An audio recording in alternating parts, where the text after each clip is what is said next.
Aside from adjusting volume and pan levels during a mix, processing your audio tracks is one of the most important aspects of mixing. Nuendo once again offers a powerful insert and send section for processing your audio material in any way you see fit. In this movie tutorial, we are going to learn all the ins and outs of using the insert and send sections of the entire Nuendo mix engine. Inserts and sends can be accessed in 3 different ways.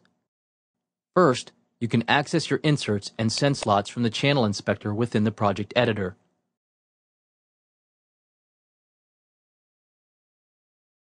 Second, you can access them from the extended fader view mode of the mixer.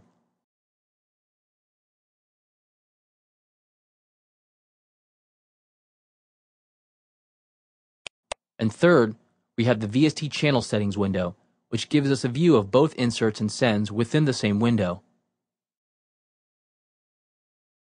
Inserts and sends are created by using the empty slots that we see here, along with some additional options and controls that we'll cover in more detail next. We'll use the VST channel settings window as our main area to discuss the features of the inserts and sends. First, you'll notice that you have up to 8 inserts and send slots per channel. Inserts process the entire signal by inserting a VST effect plugin into one of the slots.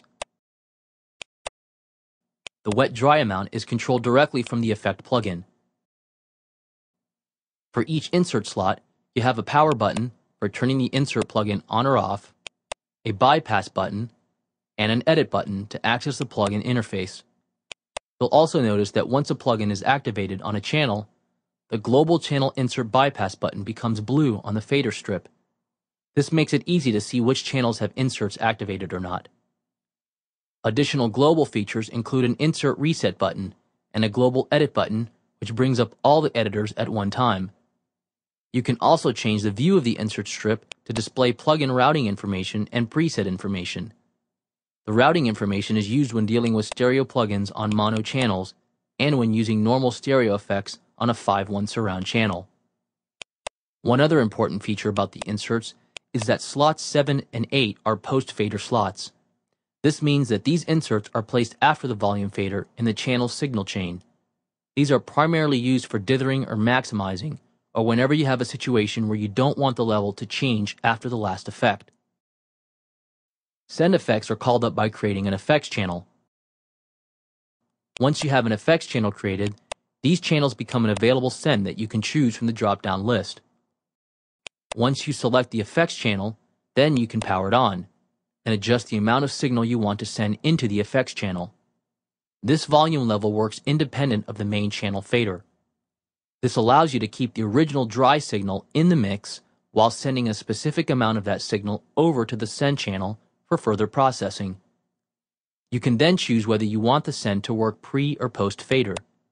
This works the same as the post fader insert slots, determining whether the original channel volume fader also affects the levels sent to the send or not. You also have the same global commands as the inserts do. Let's take a quick look at how to use the inserts and sends. Here I have a drum loop that I want to add something a little special to.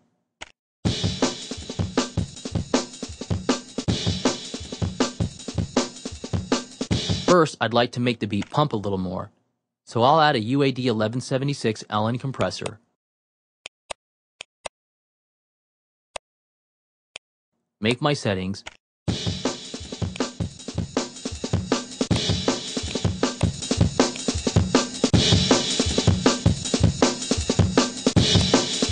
And there. That's got a bit more thumb to it. Now I want to experiment with adding some dynamic panning effects that resemble the original rhythm, that will be unique enough to be distinguished as something different floating around in the background. I think I have a plugin in mind that can do just that, and we'll use a send slot for this since we still want to keep the original beat within the mix. So first we need to create an effects channel.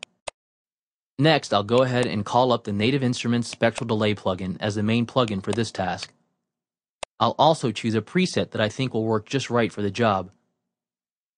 Now that this channel is created, I'll go back to our beat track, and if I click on the first send slot, you'll notice we now have the FX1 spectral delay channel show up as an option. I'll select this effects channel and then turn on the send. Next, we'll start adjusting the send amount slowly. As I adjust this, you'll notice the effect is starting to come through. That's because I'm increasing the signal amount being sent to the effects channel. I'll keep going till I think it's just right.